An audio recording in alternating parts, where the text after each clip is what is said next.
제가 서울신학대학 교수할 때 어떤 동료 교수가 자기 아이 얘기를 하더라고요. 사도신경을 외우는데 성도들이 서로 교통하는 것과 그 대목을 외우는데 이 아이가 아마 말을 배우기 시작하면서 그 단어를 잘 몰라가지고 항상 그 대목을 외울 때마다 성도들이 서로 고통하는 것과 그렇게 외운다는 거예요. 성도들이 서로 교통을 해야 되는데 얘는 성도들이 서로 고통하는 것과 이래요. 제가 그 얘기 듣고 가만히 집에 와서 생각해 보니까 성도들이 서로 교통을 잘못하면 성도들이 서로 고통을 줄 것 같아요. 교회 안에서 혹시 교제한다고 하면서 고통을 받고 있는 분 계신지 모르겠습니다. 그래서는 안 되죠. 이 교회에 대한 고백을 앞에 했습니다. 거룩한 공교회를 믿는다 그랬어요. 하나의 교회, 그러면서 거룩한 그리고 보편적인 교회를 믿는다고 고백했는데 이것은 어찌 보면 교회의 외부적인 것을 얘기하는 거고, 그 다음에 성도들의 그 교통, 성도들의 교제는 교회 내부에 관한 이야기를 여기 얘기하고 있는 겁니다. 성도들의 교통이라고 하면 사실은 성도는 거룩한 말의 뜻이거든요. 거룩한 자들의 교제, 이렇게 얘기할 수도 있고, 또 사실 그 뜻은 거룩한 것을 교통한다 이렇게 말할 수도 있어요. 거룩한 사람이라고 얘기할 수도 있고 거룩한 것을 나누는 교제라고 할 수가 있어요.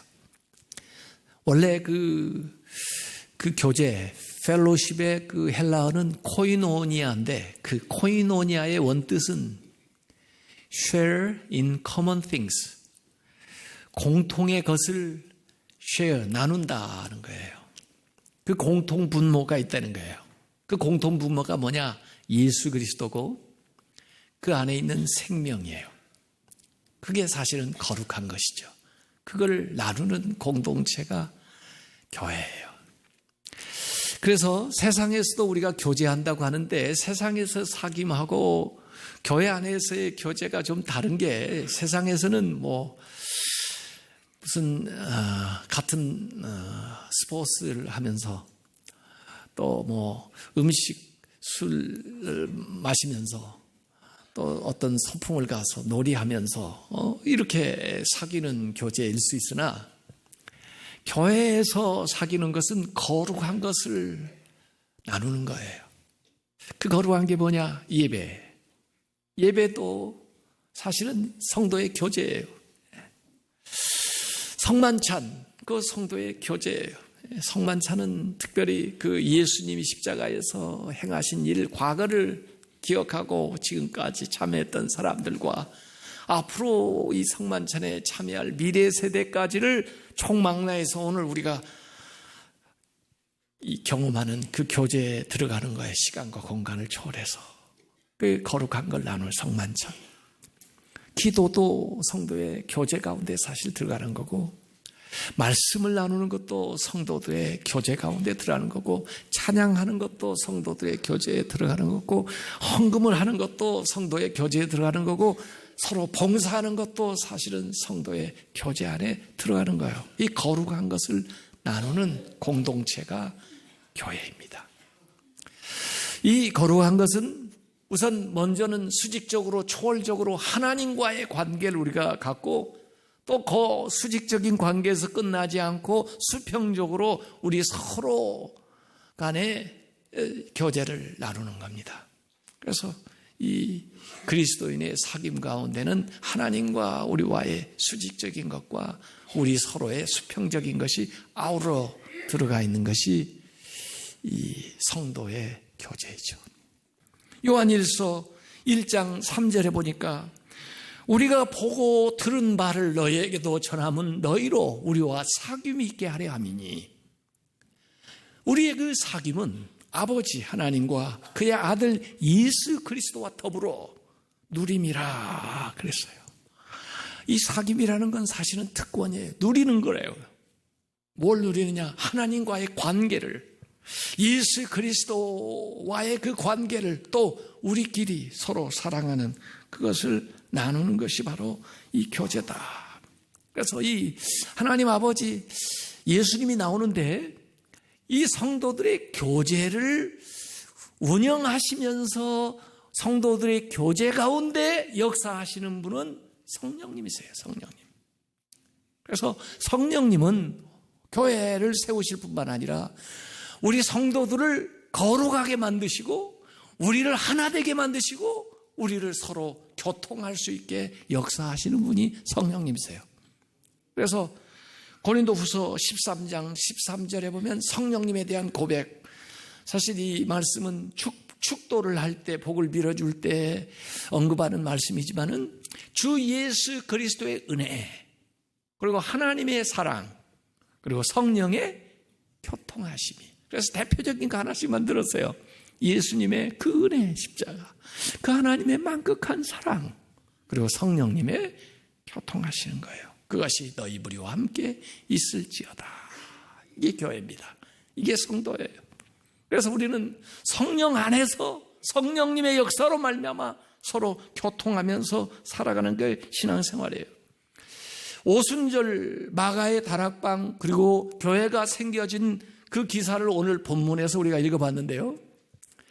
사실 그 창세기 때, 창세기 11장에 보면 바벨탑 사건이 나옵니다. 바벨탑은 인간들이 모여가지고 아래서 탑을 쌓아서 하늘에 닿아보자고 교만하게 시작했더래요.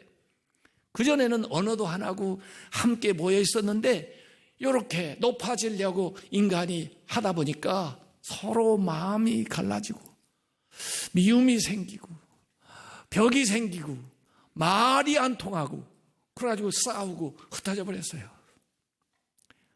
그랬는데 이 흩어졌던, 이 갈라졌던 이 사람들이 마가의 다락방에서 모여가지고 간절히 기도할 때 이번에는 위로부터 아래로 내리시는 성령의 역사로 말미암아 모든 막혔던 것들이 다 허물어지는 역사가 일어나는데 벽이 무너져요.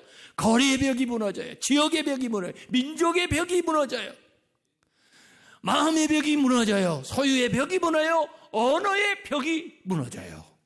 그러면서 서로 하나가 돼가지고 물질을 나누기를 시작하고 마음을 함께하기 시작하고 그리고 서로 모이기를 힘써서 하나님 앞에 예배하고 영광 돌리고 은혜 받는, 그야말로 하나가 되는 겁니다.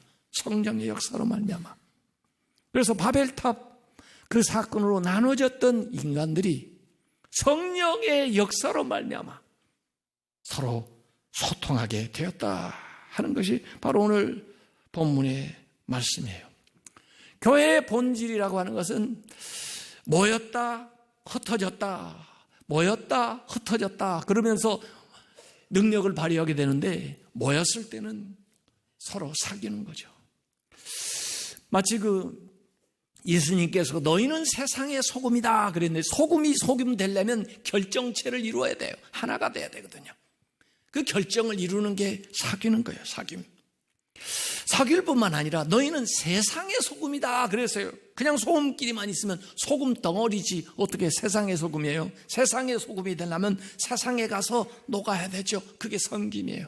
그래서 교회는 사귐, 코에노니아, 그리고 가서 섬기는 것, 디아코니아, 이걸 통해서 교회의 역할을 감당하면서 건강한 교회가 되어가게 되는 거예요. 그래서 지금 우리 교회의 그 교제를 회복하지 않으면, 교회의 공동체성을 회복하지 않으면, 서로 상호간에 친교를 회복하지 않으면 교회가 지금 위기에 봉착해 있는 그런 시대예요. 교회는요 무슨 사교 클럽도 아니고요, 구원선인데, 교회가 클럽이 아니에요. 라이프 스테이션, 그거는 구조선인데, 여기에서의 그 성도들의 사귐이 있어야 되는데, 제가 얼마 전에 성경 읽다가 깜짝 놀란 대목을 읽어봤어요. 그게 하박국 1장 15절 16절 읽었는데요. 그가 낚시꾼이요 낚시로 모두 낚으며 고기를 많이 잡은 거예요.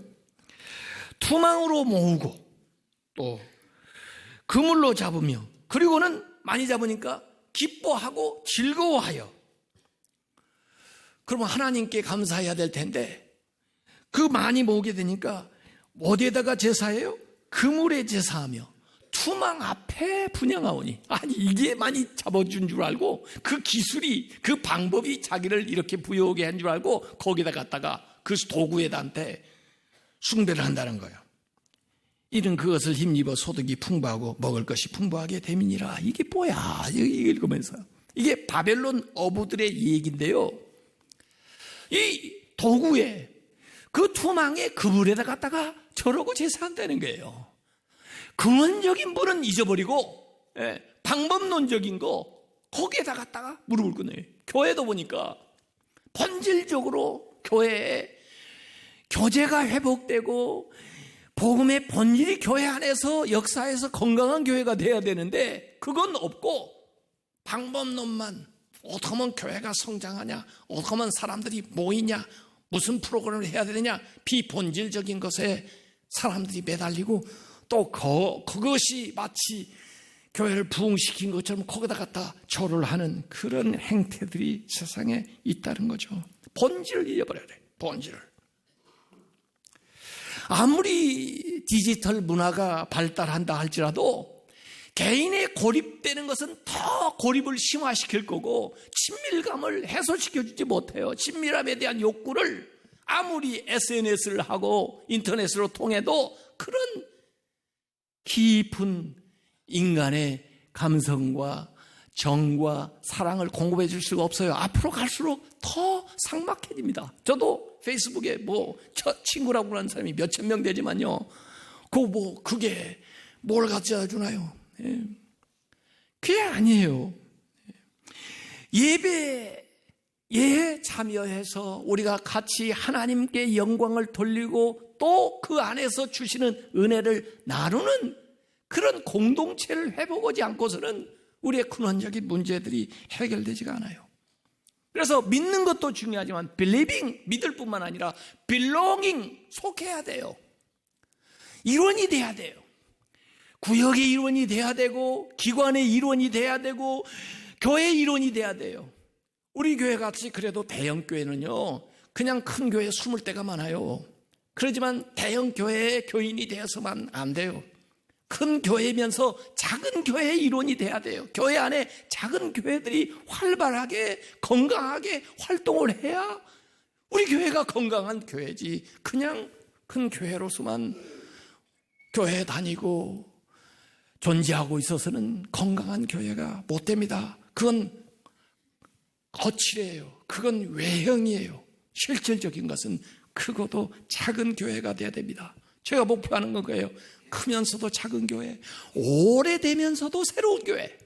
110년 역사라고 오랜 전통만 얘기해서는 안 돼요. 새로워져야 돼요. 크면서도 작은 교회, 오래되면서도 새로운 교회. 이런 건강한 교회를 하자는 것이에요. believing, 믿을 뿐만 아니라 belonging, 속해야 돼요. 예배 말씀 가르침을 통해서 information, 정보를 얻는 거 거기서 그쳐서는 안 되고 formation, 형성이 돼야 돼요. 삶이 바뀌어야 돼요. 요새 얼마나 정보가 많습니까? 인터넷에 얼마나 정보가 쏟아집니까? 얼마나 지식이 새로워집니까? 그렇다고 해서 사람이 바뀌는 게 아니에요. 그걸 많이 들었다고 해서 우리가 달라지는 게 아니에요. 인포메이션이 중요한 게 아니라 포메이션, 사람이 형성이 돼야 돼요. 변해야 돼요. 그러려면 개인적인 교제와 삶이 우리 안에 약동하고 있어야 된다는 거죠. 세상은 컴피티션, 경쟁, 심지어 교회 간에도 경쟁, 심지어 교회 안에서도 교인들 간의 경쟁, 이래가지고는 안 됩니다. 컴피티션 대신 컴패션, 긍휼히 여기고 공감하고 불쌍히 여기고 함께하는 그런 마음, 그런 교제가 교회 안에 있어야 우리가 서로 살아나는 거죠. 앞에서 본 영상은 기러기가 한 4만 마일 이상 이동을 하죠. 이 철새니까. 왜 이동을 해요? 이동을 하지 않으면 죽어요. 철이 바뀌는데 이동을 해요. 뭘 따라 이동하나 보니까 해, 그리고 별, 그것들이 기준이 돼가지고 나르는 겁니다. 쫙 나르는데 그냥 나르는 게 아니고 V자, 빅토리 V의 대형을 이루고 나르는 거예요. 왜 V를 이루나 봤더니 그래야 공기 저항을 적게 하고 그 다음에 양력이 생겨서 뒤에 따라오는 새들이 자기 에너지를 전략하면서 날아갈 수 있는데 한 30%의 에너지를 그 대어로 가면은 전략이 된다는 거예요. 그래서 71% 정도의 에너지만 가지고도 나를 수 있대요. 그래서 그 탑에 있는 리더는 항상 전체적인 저항을 받기 때문에 뒤에 나르는 새들이 격려를 해주기 위해서 끼륵 하면서 날아내요. 또 가다가 얼마 안 가면 항상 그 앞에 있는 꼭지점에 있는 새는 항상 거기 있는 게 아니라 뒤로 물러나고 뒤에 있던 새가 또 다시 앞으로 나와서 자기가 교대를 해가면서 앞을 지켜 선도 역할을 하는 거죠. 그 중에 하나 상처 당하거나 뭐 아픈 새가 있으면 두 마리의 새가 양쪽으로 달라붙어가지고 공기저항을 더 적게 해주면서 쉽게 날아갈 수 있도록 도와주면서 날아간다는 거예요. 그래서 그 아프리카 속담에 빨리 가려면 혼자 가라, 멀리 가려면 함께 가라 하는데 이렇게 함께 서로 격려하면서 대오를 이루고 교제하면서 나아가니까 자기들이 가지고 있었던 힘 이상의 잠재적인 능력이 발휘되어 나간다 하는 그런 겁니다. 교회가 그런 공동체, 교회에 와서 새 힘을 얻고 자기의 능력 이상의 역사가 일어나고 더구나 하나님이 도와주시는 은혜와 은총과 감동 안에서 변화가 되는 이런 역사가 교회 안에 날마다 일어나야 되는 거죠. 그래서 히브리서 10장 24절 25절에 보면 서로 돌아봐, 서로 돌보라는 거예요. 서로. 누가 힘든 사람 없나? 누가 아픈 사람 없나? 누가 약한 사람 없나? 서로 돌아봐. 사랑과 선행을 격려해 주라는 거예요.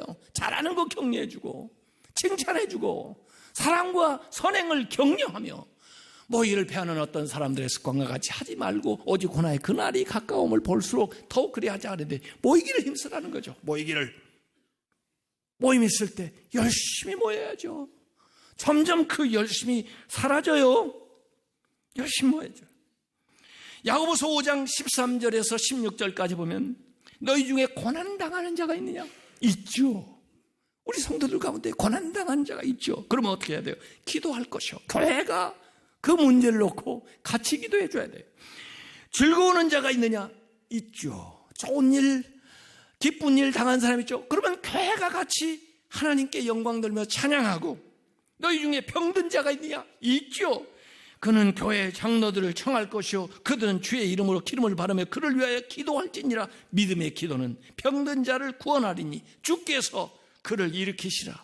혹시 죄를 범하였을지라도 사하심을 받으리라.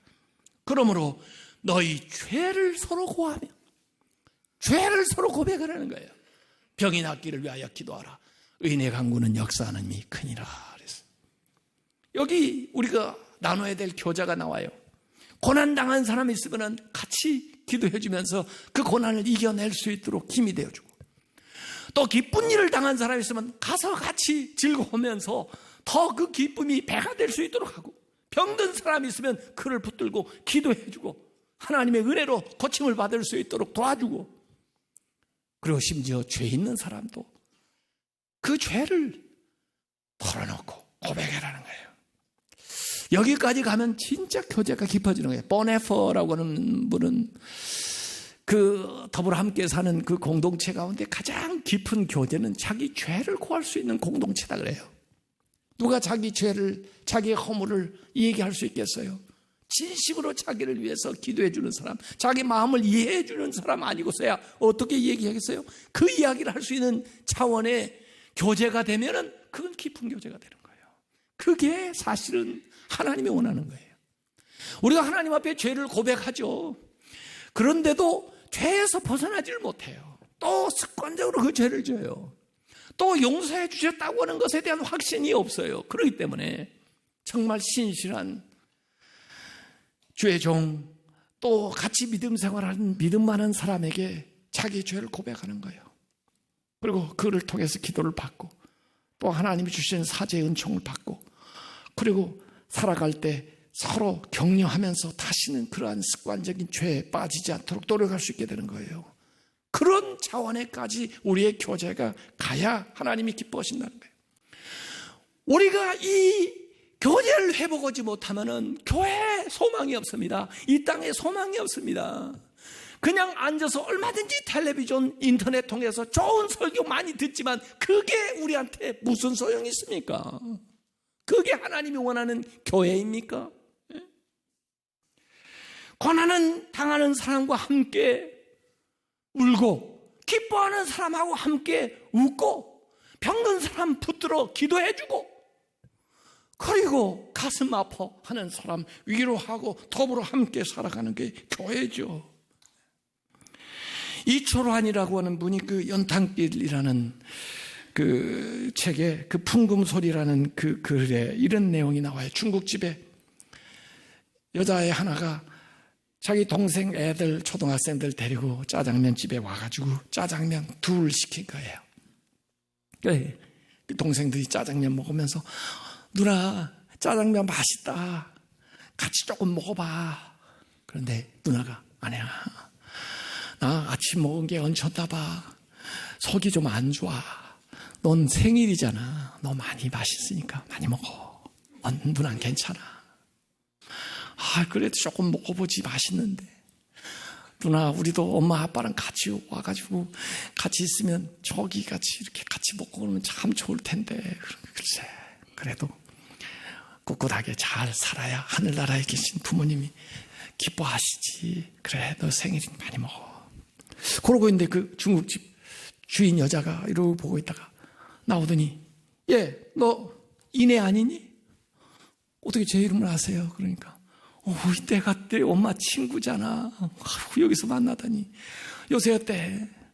아유, 밥은 잘 먹고 있어? 야, 아줌마가 조금 뭐 좀 갖다 줄게. 그래가지고 만두도 가져오고, 그 다음에 애들 좋아하는 탕수육도 좀 가져오고, 얘 이거 먹어라, 먹어. 응? 이거 좋아. 응. 그래서 먹어. 너희들 말이야, 엄마하고 나하고 아주 친한 친구야.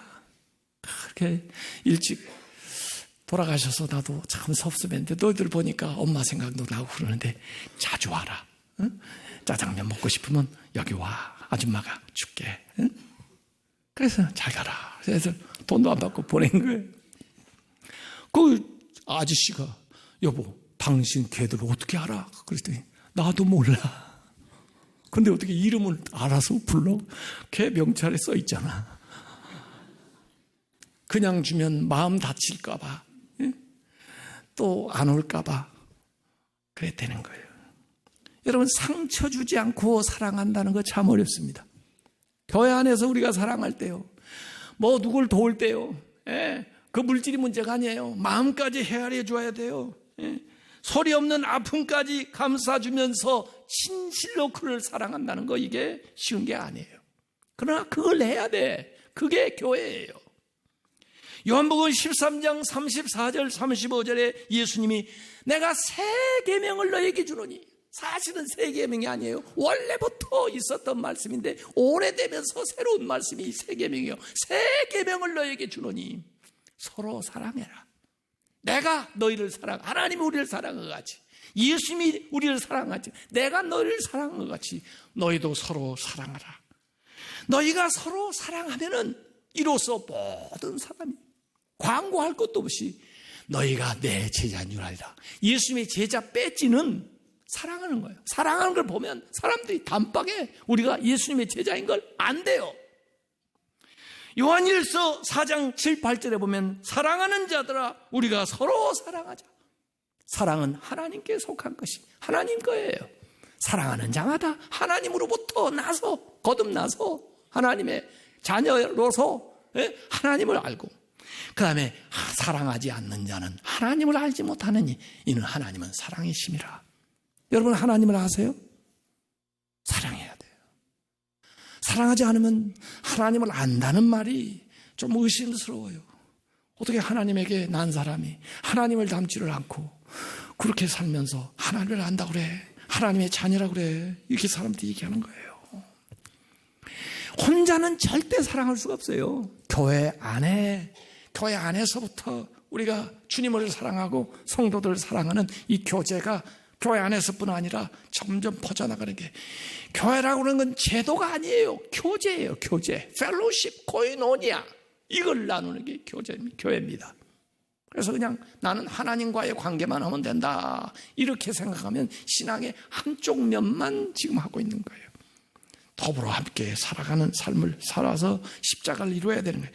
하이델베르그 요리문답 제55문답에 이런 질문이 나옵니다. 성도들의 교통이라는 말이 당신에게는 무엇을 의미합니까? 질문했더니, 첫째로 모든 신자들은 이 공동체의 지체들로서 그리스도의 한 부분이며 그의 모든 보화와 은사들에 참여한다는 뜻이고, 둘째로 각각의 지체들이 자신의 은사들을 다른 지체들의 유익과 복주를 위해서 기꺼이 그리고 즐겁게 사용하는 것을 의무로 여겨야만 된다는 것이다, 그랬습니다. 우리가 한 몸 됐다는 거, 그리고 나에게 하나님이 주신 모든 걸 가지고 서로 돌보면서 살아가라고 하나님이 주셨다고 하는 것을 인식하면서 나아가는 것, 이것이 교회라는 거예요. 이 세상에서 이 교회를 통해서 우리가 하나님 나라를 미리 경험을 해야 되고, 그 하나님 나라를 보여줄 수 있는 성도의 사귐이 있을 때, 그때 우리는 하나님 나라의 백성으로서 영광스러운 삶을 살게 되는 것입니다. 교회 안에 이러한 참된 성도들의 교제가 풍성하게 회복되고 또 그러한 삶을 사시길 주님의 이름으로 축원합니다.